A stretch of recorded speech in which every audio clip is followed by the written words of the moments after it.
آج کا میرا بیان محمد بن قاسم رحمۃ اللہ علیہ سے متعلق ہے۔ ہو واز محمد بن قاسم؟ ہندوستان بر صغیر ہے، حالات اور اسلامی سلطنتوں سے قدرے مختلف ہے۔ یہاں پہلی صدی میں اسلام آ گیا۔ یہ جو سری لنکا ہے، یہاں عرب تاجروں کے ذریعے یمن سے جو آتے تھے بحری جہاز، ان کی تبلیغ سے یہاں اسلام آ گیا۔ اور یہاں کا جو راجا تھا وہ مسلمان نہیں تھا، لیکن عوام الناس میں اسلام آ گیا۔ اور یہ جو مالدیپ ہے، یہ 2500 جزیروں کا ملک ہے، اور یہ لمبے سے لمبا جزیرہ 11 کلومیٹر ہے۔ اس کا نام مالی ہے، اسی میں ان کا دارالحکومت ہے۔ باقی ساری جزیرے ایسے ہیں جیسے تمہارا مدرسہ۔ اتنا ایک جزیرہ ہو گیا تو ان جزائر سے ایک قافلہ جا رہا تھا، ان میں یہاں کچھ عرب قبائل آباد ہو گئے تھے، تو ایک قافلہ بحری جہاز پر سری لنکا کے بادشاہ نے تحفے تحائف والد بن عبد الملک کو دیے، ان سے دوستی لگانا چاہتا تھا۔ تو جب یہ کراچی کے قریب گزرا، بحیرہ عرب سے، تو تیبل یہ دریائے سندھ کے کنارے تھا، تو وہاں سندھ کے ڈاکو نے بحری جہاز پہ حملہ کیا اور قافلہ بھی لوٹ لیا، اور عورتوں کو بھی قید کر لیا، مردوں کو بھی، کچھ قتل ہو گئے۔ تو ایک عورت پکاری، یا للحجاج، یا للحجاج۔ عروج کے دور میں فاسق کیسا ایمان والا تھا، تو کچھ جو انہوں نے مال لوٹنے کے بعد لوگ چھوڑ دیے تھے، تو یہ لٹا پٹا قافلہ جب عراق میں پہنچا تو حجاج کو ملا، تو انہوں نے کہا، ایک بہن نے کہا تھا یا للحجاج، تو وہ کھڑا ہو گیا اپنی کرسی سے اور کہا، لبیک یا اخت الاسلاق، اور کہا، میرے اوپر حرام ہے بیوی بھی اور بستر پر سونا بھی، جب تک میں اس بہن کی مدد کو نہ پہنچوں۔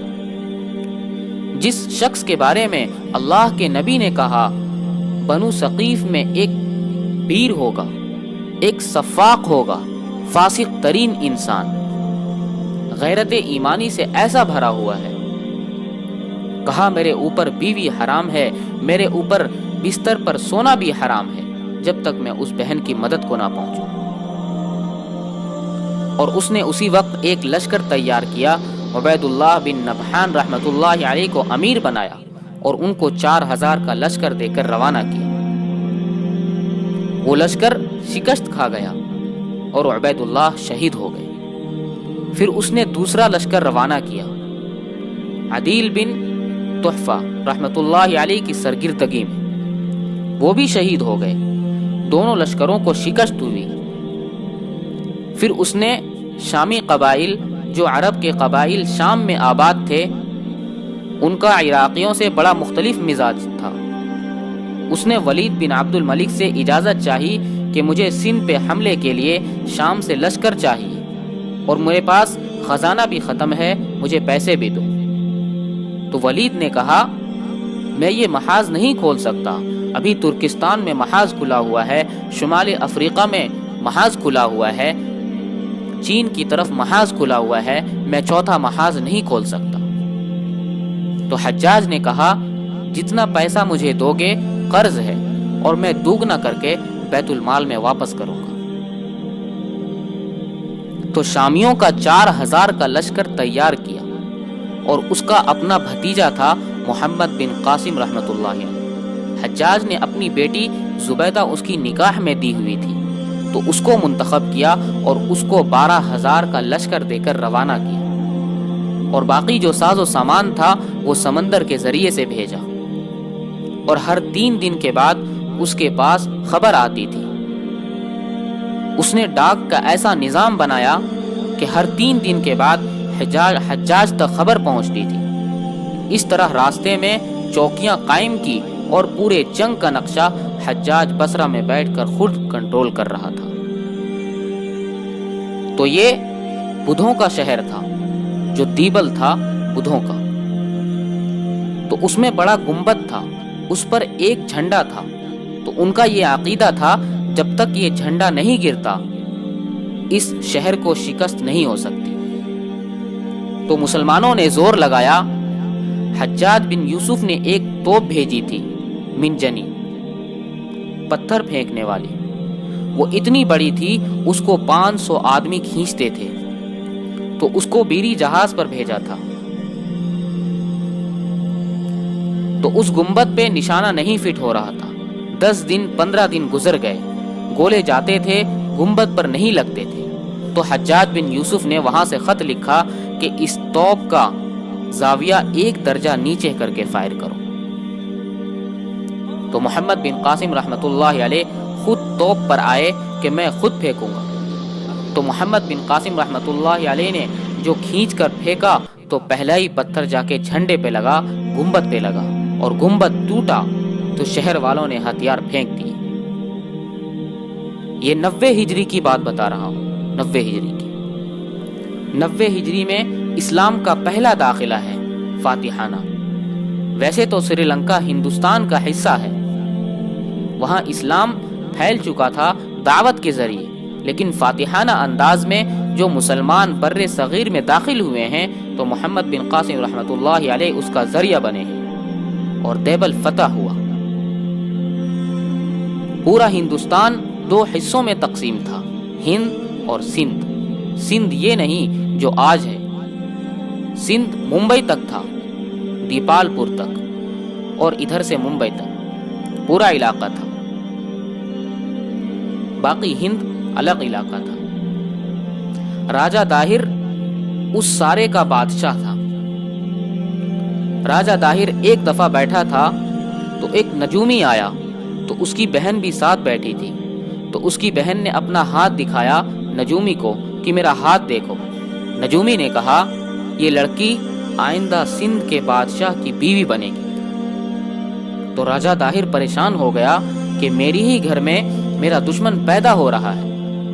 تو اس نے وزیر کو بلایا اور کہنے لگا نجومی نے کہا ہے کہ یہ جو میری بہن ہے سندھ کے بادشاہ کی بیگم بنے گی۔ تو وزیر نے کہا تو خود شادی کر لے اس سے، صحیح ختم۔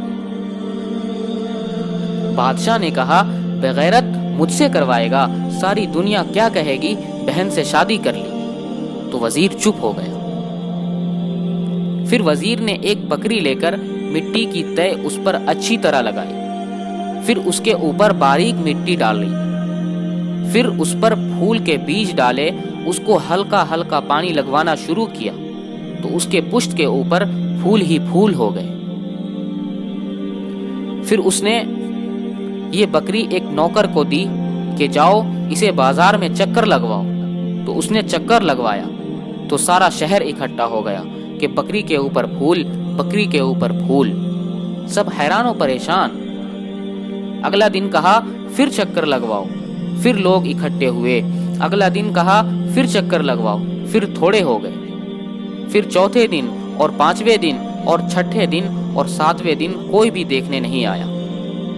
تو وہ بکری لے کر طاہر کے پاس آ گیا، کہنے لگا اس بکری میں تیری کہانی لکھی ہوئی ہے۔ بادشاہ نے کہا وہ کیسے؟